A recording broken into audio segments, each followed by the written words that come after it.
హిందూ బంధువులందరికీ జై శ్రీరామ్.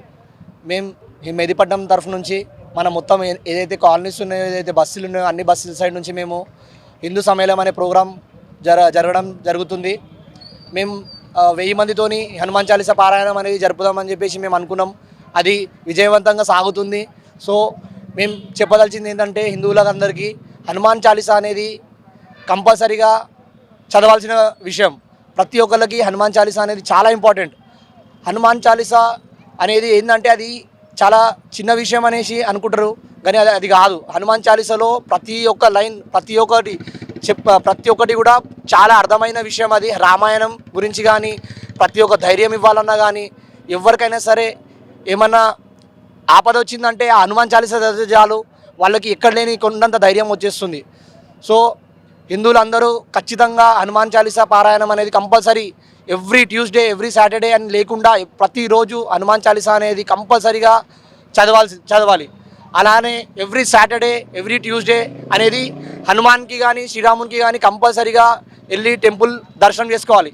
ఇది ఓన్లీ మెహదీపట్నం ఏరియాకే పరిమితం కాకుండా యావత్తు భారతదేశంలో కానీ ప్రపంచమంతటా ప్రతి ఒక్క ఏరియాలో, ప్రతి ఒక్క కాలనీలో ఏ టెంపుల్ దగ్గరలో ఉంటే ఆ టెంపుల్కి వెళ్ళి ఎవ్రీ ట్యూస్డే కానీ సాటర్డే కానీ మీరు ఏదో ఒక డే పెట్టుకోండి.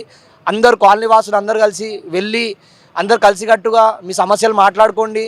అక్కడ ఏమున్నా కూడా మీరు ఫస్ట్ హనుమాన్ చాలీసా అనేది స్టార్ట్ చేసిన తర్వాత ఒక 15 నిమిషాలు మీకోసం కేటాయించండి, మీ ఏరియా కోసం కేటాయించండి. హిందూ సమస్యల గురించి మాట్లాడండి. హిందూ యూనిటీగా ఉండాలి. హిందూస్ అనేది యూనిటీ ఎందుకు చేస్తున్నాము అంటే ఇప్పుడు ఉన్నది చూస్తున్నారు, బంగ్లాదేశ్లో కానీ మన ఎక్కడ ప్రపంచమంతటా ఎక్కడ చూసినా కూడా కన్వర్జన్స్ ఎక్కువైపోతున్నాయి. ఎక్కడ చూస్తే అక్కడ అది మనం కంట్రోల్లో పెట్టుకోవాలి. మనం అందరికీ అవగాహన తెప్పియాలి. ఇప్పుడు లవ్ జిహాద్ నడుస్తుంది. లవ్ జిహాద్ అనేది అమ్మాయిలని, మన హిందువుల అమ్మాయిలకి తెలుస్తలేదు చాలామందికి. అది కూడా కంట్రోల్లోకి తీసుకురావాలి. వాళ్ళకి తెలియదు, వాళ్ళు బ్లైండ్గా నమ్మేస్తారు. మనం నచ్చజెప్పాలి వాళ్ళకి, ఏంటిది అసలు ఏంది, మనం హిందువులం అంటే ఏంది, అసలు హిందువులు ఒక్క మ్యారేజ్, ఒక్క లవ్ జిహాద్ చేస్తే దానివల్ల పరిణామం ఎంత పెద్దగా ఉంటుందంటే ఒక తరం అనేది వెళ్ళిపోతుంది.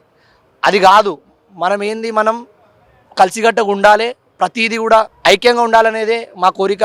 హిందువులందరూ ఏకంగా అండి, ప్రతి ఏరియా నుంచి ఏకంగా అండి, యూనిటీగా ఉండండి. ఎక్కడ ఏం ఆపద వచ్చినా కూడా, హిందువులకి ఏం ఆపద వచ్చినా కూడా మేము ఉన్నాము అనే ఒక ధైర్యం ఇవ్వండి.